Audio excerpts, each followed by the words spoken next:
or sub shacks. That's what it was, the sub shack.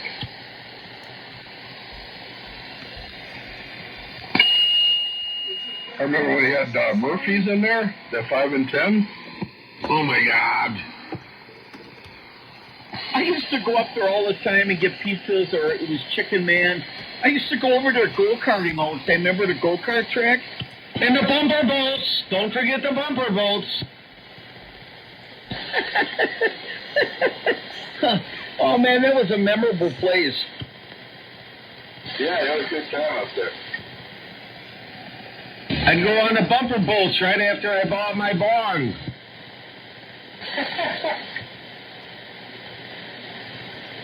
And then there was a bridge underneath Florist there. You go down Florist on the way there to it. Well, I would, because I had to walk. That's where all the cool kids hung out with their bongs. All right, by the bridge. It was the Bong Bridge. The Bong Bridge. Yeah, it was where they had that electrical substation, right?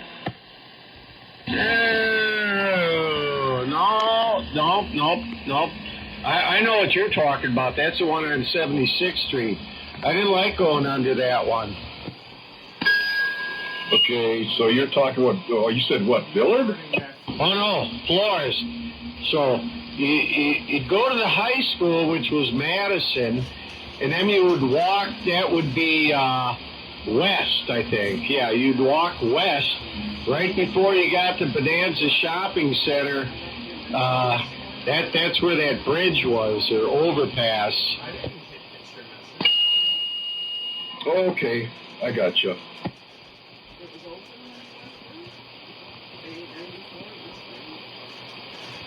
And then if you went to high school, you'd go out in that field back there, and there was a big hill. Everyone called that Moby Dick. Hey, John, remember when we hung around on the east side at John Marshall High School? Yeah. I used to get... the teachers would always write me up because I was cleaning my pot pipe in class. Is that where you went to school, Marshall? Yep. Oh, my. Yeah, good old Marshall. Coffee on Ray. What's that? So what kind of radio are you running, Ray? Oh, this is my FT101 EE. Oh, okay, that sounds great. Roger. Oh, another EE out here. Another EE. That's what I'm transmitting on. No, that's what I got fired up tonight. Don, it's sweet fella. All right, we'll have to look around and see what I can find and what I can do. Yeah, well, I got a little fire in the wire here, Bill. Oh, sure, on the wire. Same over here, I got the other one going, and it seems to be working out. Sounds fine here. Oh, sure. Got all over the place again with Skipland and that today. This thing did a hell of a job. Yeah, it sounds really good out here. Well, thank you very much. You got fire in the wire tonight? Well, I do. I got a little help. I need a little help. From my friends. I was telling John there, Dingo Dan, half my family, that's Children of the Corn. No, that's all right. Like I said, half mine is from the same field. Same recipe, huh? Oh, yeah. Well, that's what happens when you have a big family. Some of them come out inbreds. Yeah, it's beyond that. I think half of them are inverted. Yeah.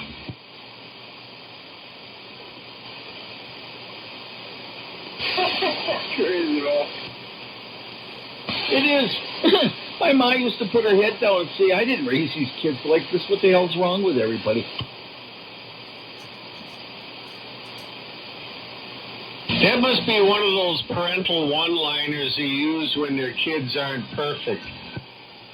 Yeah, my dad would always get the boxing gloves out and punch you around.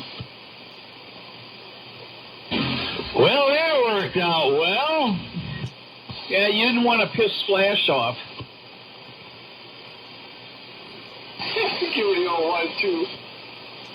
I remember that one time this kid tried to race my dad, and he cut him off on the train tracks, and my dad jumped out of the car and punched him out. When people were giving your dad road rage, did he grit his teeth? My dad was actually a professional boxer when he grew up. Oh, yeah. But, I mean, when he'd get angry in the car, did he ever grit his teeth? Oh, God, yeah. Man, he almost beat up a Milwaukee cop. They got in a fight over a rum and sale sign. Oh, no. Well, my dad had a fit because they took his rum and sale sign off. He put it out on the island, so people knew there was a rummage there, and a cop took it out and brought it to the house and threw it at my dad. Said, you got no business putting it on the island like that. My dad said, what the hell do I pay taxes for? Well, I remember my dad, I mean, we were like real little, probably 8, 9, but somebody smashed pumpkins on his car and he knew who did it. You know, with some of the neighborhood kids, he went over to the parents' house and beat the hell out of the father. It sounds like my dad. I was blasting through the neighbor's TV, and the neighbor came pounding, beating the door down, and my dad jumped out of bed and beat the guy up. Yeah, it sounds like something my dad would do. Yeah, that guy came to the door, tried to settle it with me interfering, and he ended up getting beat up by my dad. He was so scared after that, he wouldn't even come out of the house. Yeah, all I know is when I seen my dad beat the crap out of that guy, I didn't bother my dad too much. He didn't give no lip to the old man, eh?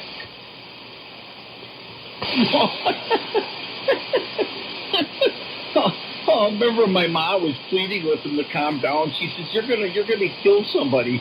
And my dad says, it's a good thing I didn't. He says, I was ready to. That's the only one that could smack my dad, Ray, my mom.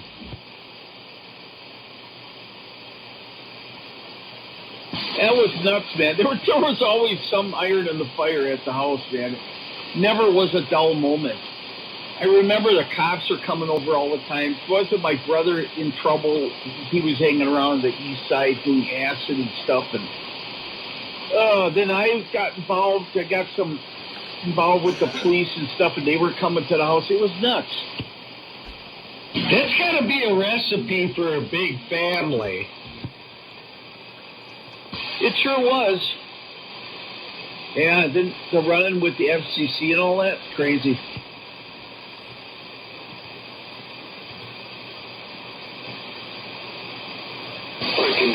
Breaking the law.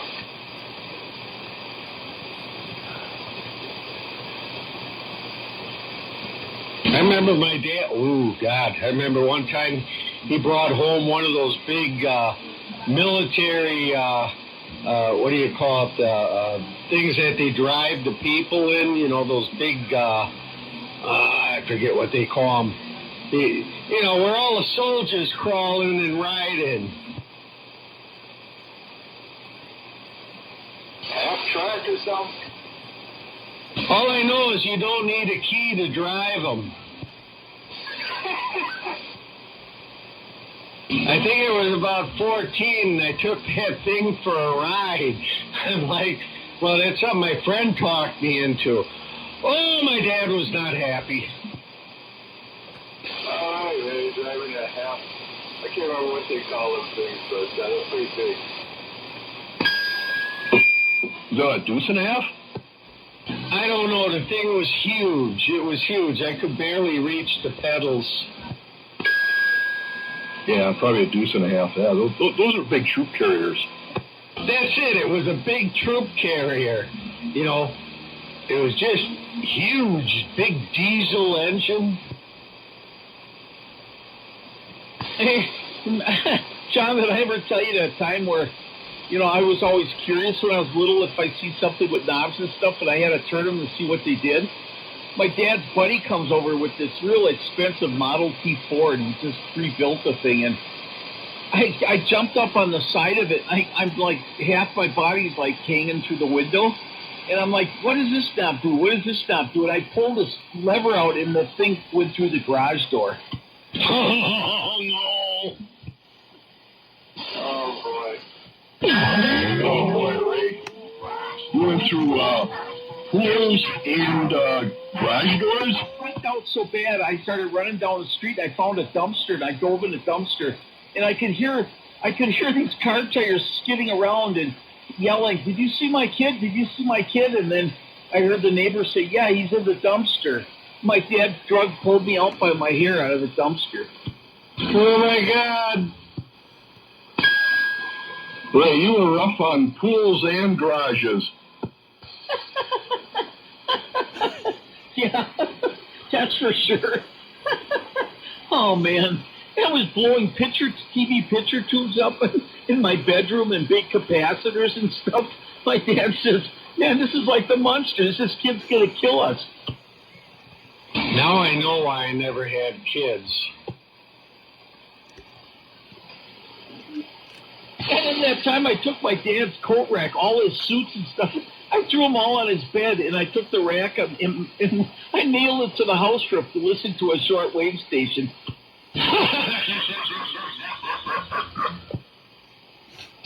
That's great. Yeah, John, it was adjustable, so I opened it up as big as I could make it, man. And my dad pulls up from work, and he sees this thing. He goes, "What the hell is that on the roof?" Yeah, and I go running downstairs. I go, Dad, you got to come up here. I got Japan. I'm listening to Japan. And he comes flying up the steps. He goes, "Oh, my God, you are." He says, "Holy cow." And I got him all involved in this thing, and I thought I could occupy him from getting mad at me with his coat rack. And all of a sudden, he just burst out, and he says, "Get that damn thing off the roof." No! You almost had him. Yeah, and then I took a box, and I cut it and mounted it to the top of the roof and put a 102-inch whip and a ball mount on this box, and I ran these ground wires down. I took these huge nails. They were like spikes, and I nailed them into the roof, and I like destroyed the roof. My dad had a fit. Oh, my God. Did it leak? It sure did. I had to rip the thing down. We had to patch the roof and stuff, but I was so excited. I wanted to get on the air with my night kit that I just built. You got the crane up there with the whip. That's great. Yeah, here's this ugly box, man, peanut butter colored box on the roof on an angle. And there's a 102-inch whip on an angle. Oh, man, that looks stupid. Get out, man. I gotta get on there. Yeah, you had the right beam tilt for working skip. Yeah, cop the lean, man. And then what made it more funny is I was bumming because they didn't give me the microphone with the radio as a kit, and I had to use my crystal earphone for a microphone.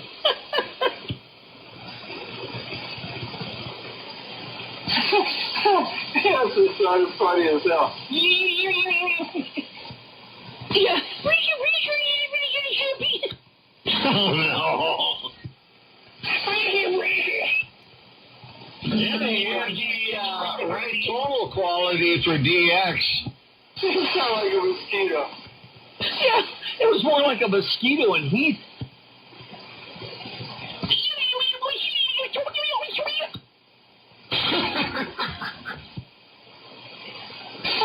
That's good.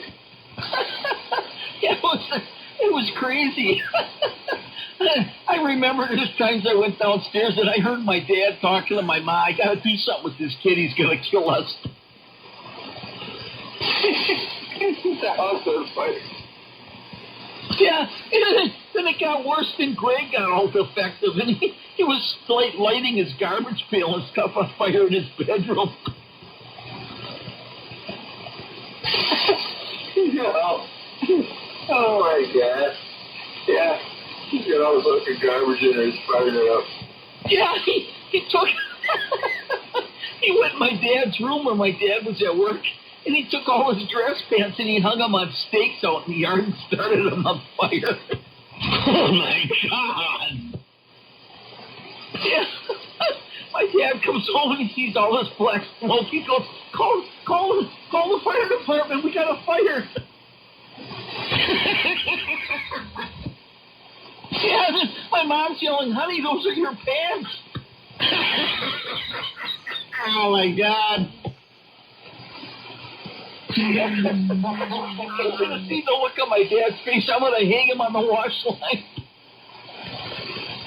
By his neck. Yeah, that's why I didn't have kids. And then one time he stole one of my sister's dolls, and he shaved the hair off of it, and he painted these big black eyebrows on it, and he hung it out of loose and swung it in front of my grandma when she was coming up the steps. It was like a Chucky doll. My grandma lets out this big scream. Ah! Oh my God! He was out to kill him.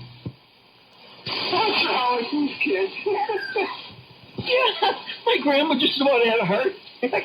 She says, Beverly, she said, what are these kids eating? Okay, so let's see. Yeah, I think my dad said something about they've been licking the lead weights in the windows. Yeah. Too many paint chips. Yeah. And then Greg took, I think Greg took one of those lead weights and he cut it off.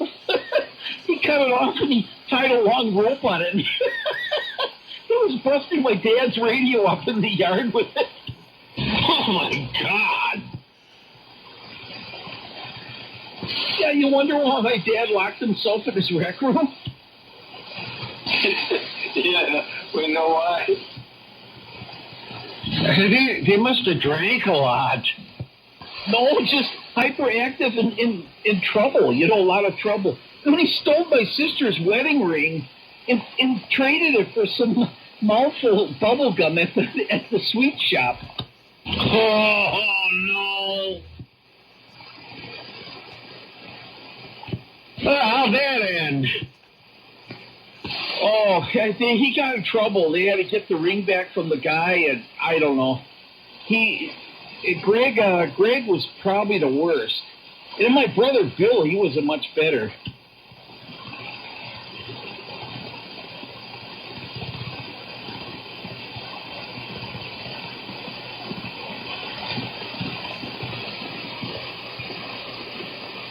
I remember my one brother Billy punched a hole in the wall. And he was peeking on my sisters when they were undressing. Now, I don't think my brothers ever punched holes in walls unless their head was going into it. Well, we had a bedroom up in, you had to go through the attic. It was up in the top. It was like one of those bungalow houses. And my sister's bedroom was like in the middle off to the side, so they kind of got through the drywall and they could see my sisters in their bedroom because they shared a room. So yeah, and then they were screaming. They seen his eye looking through the hole, and I remember they went down and told my ma. It was just disgusting. Oh, I'm sure that did not end good either.